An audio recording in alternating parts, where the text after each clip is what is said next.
Hello, it's Iron Vlogs, Gamers, and today I found a video of my photos, and it's of a musket demonstration and the bow and arrow demonstration back in Jamestown when me and Colin were together. That was like, I can't remember when. It was maybe our third day? No, it's our third day. It was the third day that Colin was there. That's long. That was a long time ago. But yeah, and I'm just gonna cut this short and say that I hope you'll like the video, and I'll see you guys after the video, and I'll talk about all of why we didn't upload it and everything. So, but yeah, hope you like it.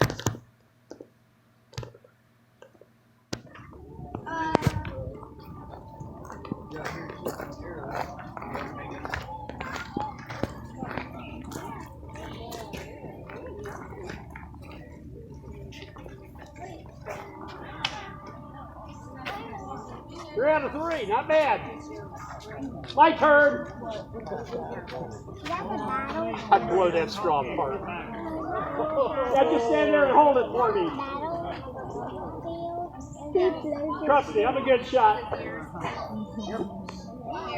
He's gonna shoot that gun. Here, I'll take this. You hold your ears, and Daddy holds your ears too. Okay? You got it a little Just bit. wait. He's not ready yet. 329. All right. Who's got 330? 330. That's it. 330. All right. So, welcome everybody. This will be the last musket demonstration of the day. And here recently, I've been bothering them enough that we're doing a little bit of a comparative weapons demo. This will only be a fairly short demo. We're going to talk about this thing here, how it's used and why it's effective. He's going to talk about that thing there, how it's used and why it's effective. We're going to do a little shooting comparison to give you a rough idea, and then kind of open it to questions. We're not going to go into swords and tactics and tomahawk. If you want to know about that stuff, history and the battles and all that stuff, hang around. Either of us will answer all the questions you have. Now at 4:15, instead of making a bang, we're going to make a boom. We're going to fire that artillery piece over there. We love to end the day with a boom. I'm just making bangs. So being a good, proper Englishman, I'm going to let Russell go first.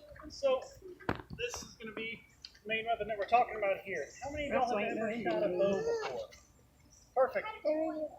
That counts. It had a string and it sent an arrow somewhere. I will count it. So, what do you see is different about this bow from a long bow? Where the wheel is. It is long, which we'll get to here in just a moment. That's key. What else is different about it?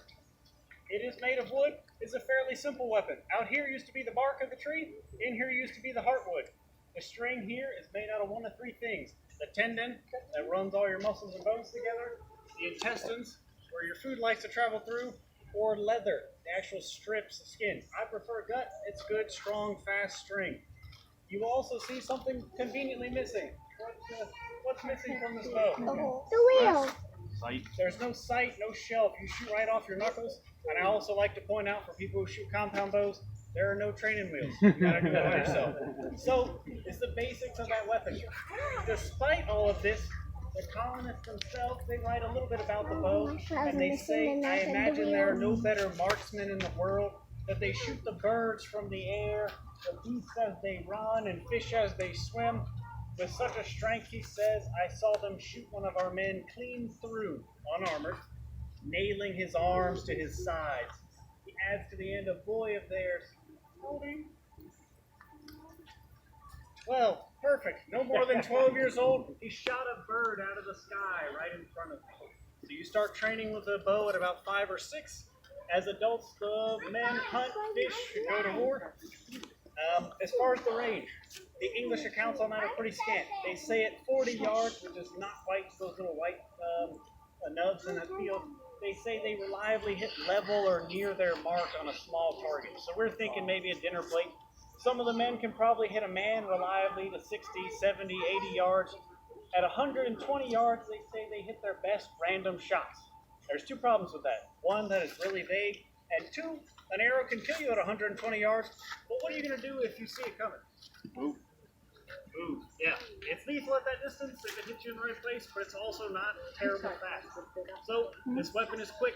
It is quiet. I can run around while I reload it. I can lean out from behind trees and shoot at you. You may not know where it came from, but the two things that he'll cover in a minute that it does not have over the musket is going to be range and power. Those are the two advantages of the musket. This has speed and it's a lot more quiet. There's way fewer things that can go wrong while I'm trying to use it. It will never blow me up in the process of shooting it. And I can lead moving targets fairly well with it. So we'll go ahead and send just 2 or 3 arrows down and then turn it over to Dave to talk about the musket. I might ask y'all just to sort of creep this way a little bit. You're not in any danger, but I don't want to get yelled at.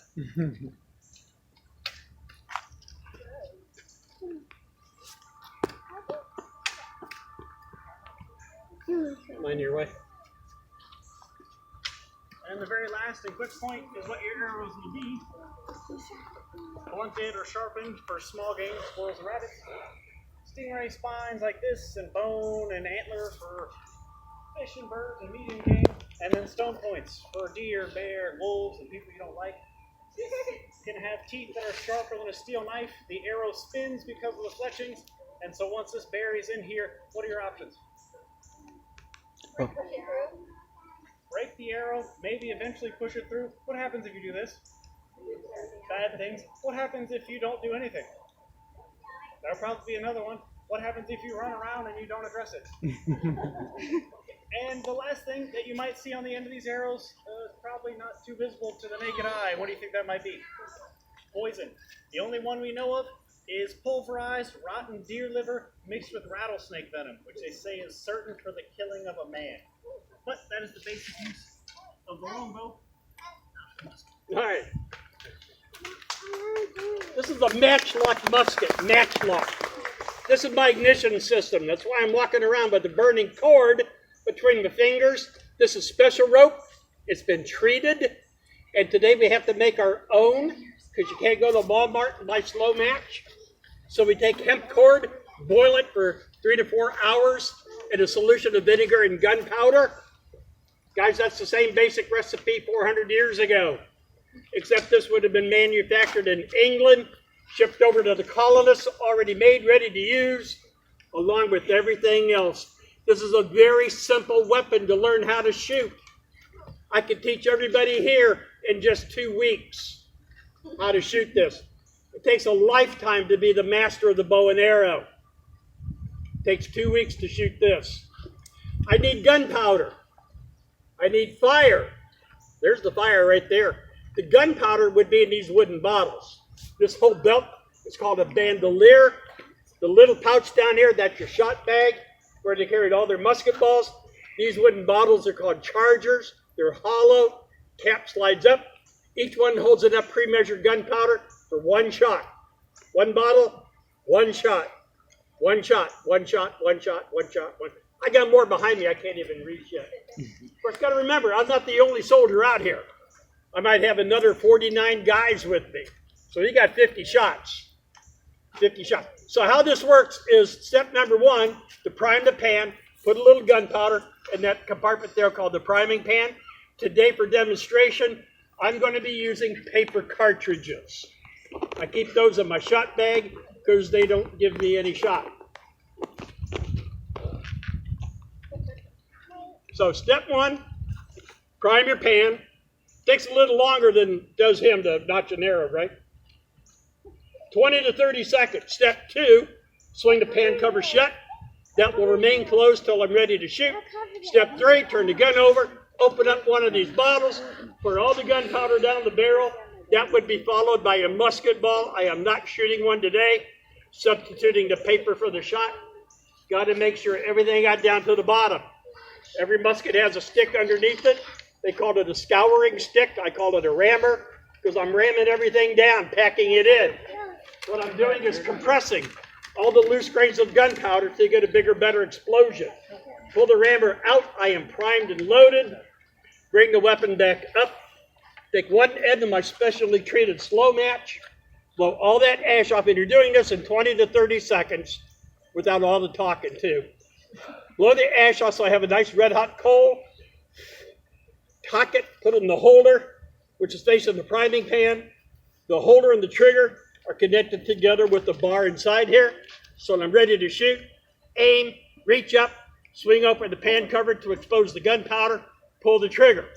I'm lowering fire into gunpowder. When that touches, I get the flash in the pan. Immediately, no delay, that flash fire travels through a little hole where the pan is attached to the barrel called the touch hole, because it touches off the gunpowder I just rammed down there. So I'm using a small amount of gunpowder to ignite a larger amount. But when that touches, I get the flash in the pan. That controlled explosion of gunpowder in my sealed barrel forces whatever's in there to come out the other end. Exploding gunpowder does not like to be contained. It likes to go somewhere. And the only place it can go is that direction. So my commands are going to be present your piece, give fire. If you want to cover your ears, the best way to do it, use the flat palms of your hands like this. You didn't have to cover your ears with the bow and arrow. With this, I highly recommend it. Here we go. Present your piece. Give fire. That wasn't loud. At 100 yards, a musket ball traveling 1,000 feet per second, which is 682 miles an hour. Can you run that fast? Sometimes. He's fast, but he ain't that fast. That'll punch through that iron armor at 100 yards. That is my maximum effective range, 100 yards. Guys, that's a football field, goal line to goal line. So right now we're going to do that comparative technology thing. In 1 minute, we're going to see how many arrows he can shoot compared to how many bullets I can shoot.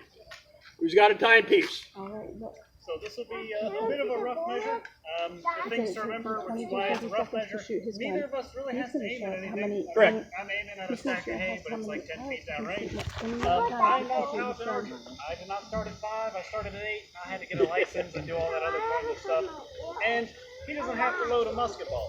So there's a little bit of concessions for both of us, but it'll give you a rough idea of the rate of fire. We'll talk very shortly after it about comparisons and then open it up for whatever questions you have. Absolutely. Someone say 1, 2, 3, go.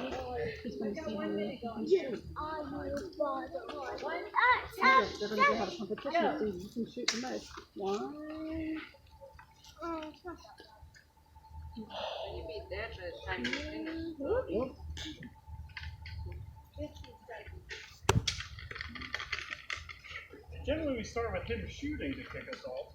That's all right. That's all right. You bring a bow and arrow to a gunfight, you're going to lose.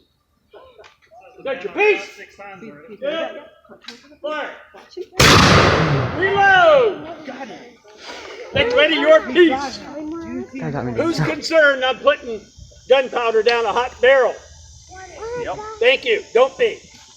Gunpowder will not explode till it reaches 540 degrees. The barrel's hot.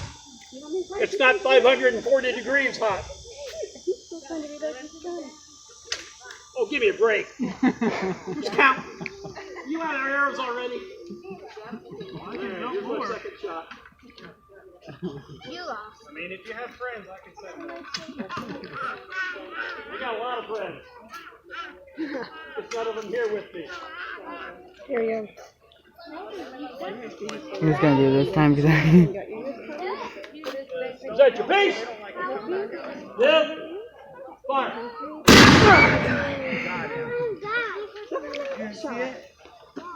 Well, I got 2 off. How many did you do?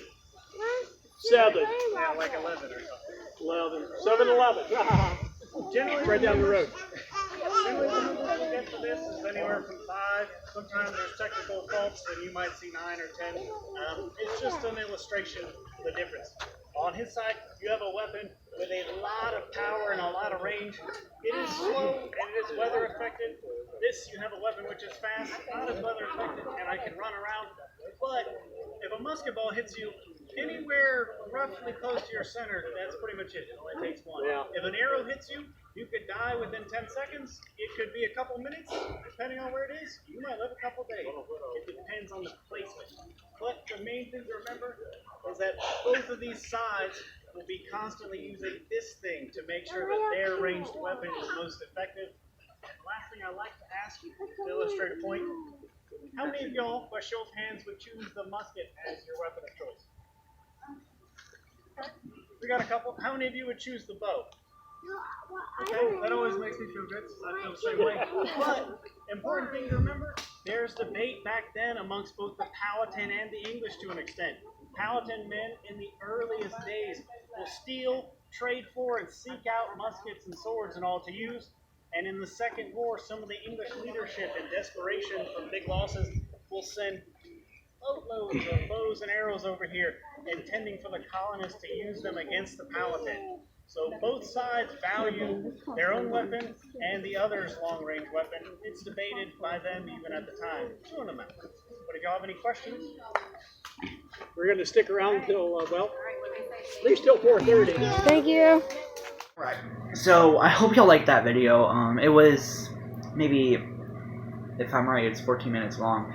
But so what was happening in that video was there was the musket demonstration of the bow and arrow and the musket, and it was quite long for me and Conlon just to upload. So, and just to put into the video for the third and fourth video, because we put those together, and because we didn't have, because it was the fourth day was pretty short, and we decided, me and him were like, we're just gonna like quickly add these two together and do that.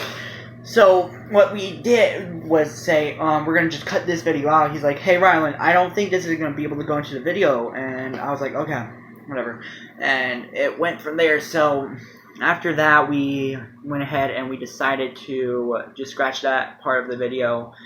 But I found it, and I decided to just put it up on YouTube because I need to put something up on YouTube, and I'm also planning on doing a update on my life soon. So, and it's gonna be something. That video is gonna be something. But you should expect that video around tomorrow or Thursday, if I'm right. Tomorrow or Thursday, whenever Conlon gets the chance to to edit it and then send it back to me. It's gonna be a fun, but yeah. So, and it was really fun just going to Jamestown with Conlon. It was hot, man. It was really hot, and we were wearing pants every day, and yeah, it was fun. It was just fun seeing him again and just hanging out with him, and yeah. But I'm not going to give too much away about what we were going to talk about and in the next video. But so yeah, I hope y'all like this video, and I'll see you guys next time in the next video, which might be tomorrow, might be Thursday, I don't know when. I'm planning on like making the video today and then having Conlon edit it tomorrow, maybe Thursday, and upload it tomorrow or Thursday. It's gonna be, I don't know my decision yet, and I'll see you guys next time in the next video, and I'll see you guys later.